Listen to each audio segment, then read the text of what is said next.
श्री अमोल कुल्हे जी। धन्यवाद अध्यक्ष महोदय। हम सब जानते हैं कि आज हम कोरोना की वैश्विक महामारी से लड़ रहे हैं। हमारे देश में पहला केस 30 जनवरी को पाया गया था। आज 9 महीने बाद क्या परिस्थिति है? सरकार अपनी पीठ थपथपा रही है कि रिकवरी रेट अच्छा है, मॉर्टेलिटी रेट में कमी आई है। इसके लिए मैं सरकार का अभिनंदन करता हूं, लेकिन इन आंकड़ों के पीछे छुपकर हम इस सच्चाई से मुंह नहीं मोड़ सकते कि आज तक कोरोना की बीमारी की वजह से 90,000 देशवासियों ने अपनी जानें गंवाई है। 90,000 डेथ्स। और इसमें इनडायरेक्ट डेथ, जैसे लॉकडाउन की वजह से सड़क पर चलते हुए माइग्रेंट लेबर्स की मौतें, कारोबार चौपट होने की वजह से परिवारों ने की हुई सामुदायिक खुदकुशियां, ऐसी मौतें शामिल नहीं है। और इसलिए आज ये देश की जनता सरकार से जवाब मांग रही है कि जब कोरोना अपने देश में हाथ पैर फैला रहा था, तब आप अमेरिकी राष्ट्राध्यक्ष के स्वागत में मशगूल थे।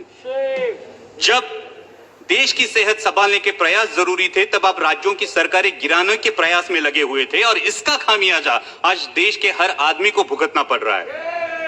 अगर दूरदृष्टि दिखाते हुए आपने उसी वक्त हर इंटरनेशनल ट्रैवलर का RT-PCR टेस्ट कराया होता, तो आज ये नौबत नहीं आती। और फिर आपने सरप्राइज इवेंट की तरह लॉकडाउन देश पर थोप दिया। लॉकडाउन लगाते वक्त ये नहीं सोचा कि इसे फेज्ड आउट मैनर में भी लॉकडाउन किया जा सकता है। ये नहीं सोचा कि मार्च के महीने में कोरोना का स्प्रेड सिर्फ शहरी इलाकों में था, ग्रामीण इलाकों में नहीं। और नहीं आपने लोगों को तैयारी करने का अवसर दिया, थोप दिया देशव्यापी लॉकडाउन। परिणाम स्वरूप किसानों के हाथ से फसल चली गई, कईयों की रोजी रोटी चली गई, माइग्रेंट लेबर्स को सैकड़ों किलोमीटर पैदल चलना पड़ा।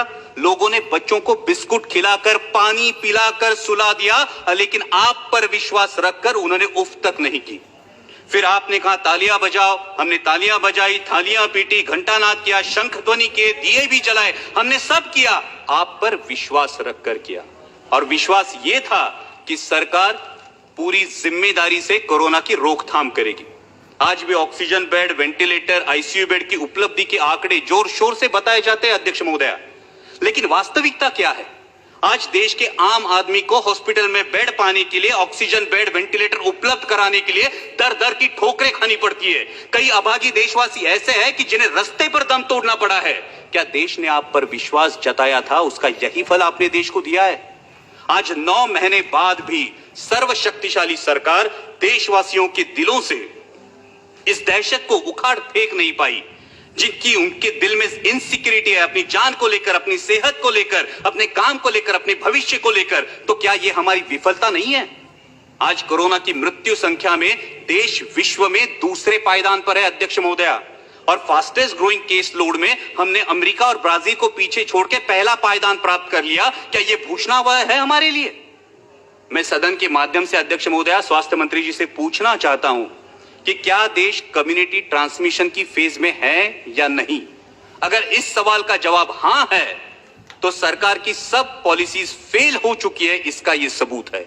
और अगर इस सवाल का जवाब ना है, तो फिर प्रतिदिन 1 लाख के करीब केसेस कैसे पाए जाते हैं? अध्यक्ष महोदया, हमें यह सोचना चाहिए कि क्या हमें पॉलिसीज में बदलाव की आवश्यकता है।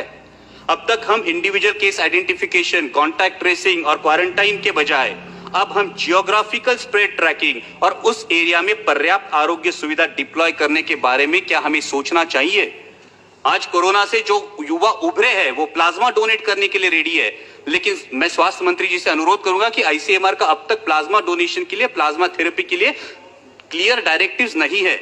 वही बात सलाइवरी टेस्टिंग की है, और वही बात औषधों के दरों की है। आज फैबीफ्लू ले लीजिए, आज रेमडेसिविर ले लीजिए, आम आदमी के जेब के पहुंच से ये दवाइयां आज भी बाहर है। इस पे विचार होना चाहिए।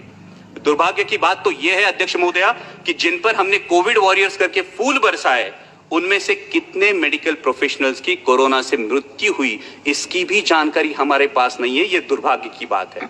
जब मैं ज्योग्राफिकल डिस्ट्रीब्यूशन की बात कर रहा हूं अध्यक्ष महोदया, तो मैं मेरे साथी सांसद फैजल जी का अभिनंदन करूंगा कि लक्षद्वीप में आज तक एक भी कोविड का केस पाया नहीं गया, इसलिए मैं अभिनंदन करूंगा।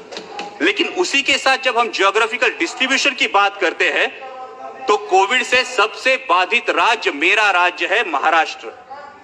आज महाराष्ट्र में 22% केसेस है और 37% डेथ्स है।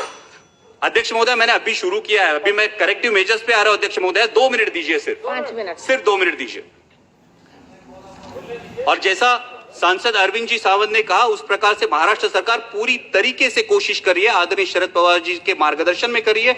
हमारे स्वास्थ्य मंत्री राजेश जी टोपे आए दिन फील्ड पर है, लेकिन डब्ल्यूएचओ के अनुमान के अनुसार नवंबर दिसंबर में हालात और बिगड़ सकते हैं अध्यक्ष महोदया। और ऐसे में भारत सरकार ने 1 सितंबर से महाराष्ट्र सरकार की ventilators, PPE kits, testing kits, N95 mask, ये मदद पूरी तरह से रोक दी है।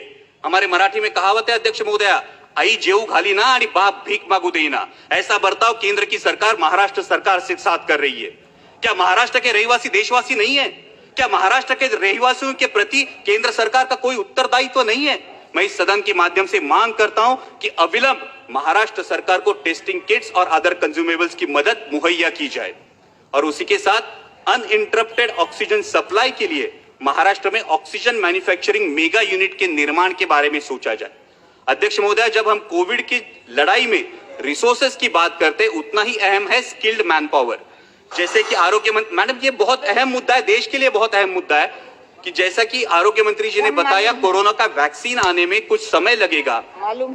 तो इसके लिए हमें सिर्फ 2 मुद्दे, इसके लिए हमें स्किल्ड मैन पावर की जरूरत पड़ने वाली है। और इसीलिए जो नेशनल हेल्थ मिशन के रेट्स है, उन रेट्स में आसानी से स्किल्ड मैन पावर उपलब्ध नहीं हो सकती। इसलिए नेशनल हेल्थ मिशन के रेट्स को रिवाइज किया जाए ताकि और ज्यादा स्किल्ड मैन पावर इस कोरोना की लड़ाई में इन्फ्यूज की जा सके। और उसी के साथ बहुत बहुत धन्यवाद एमसीआई की माध्यम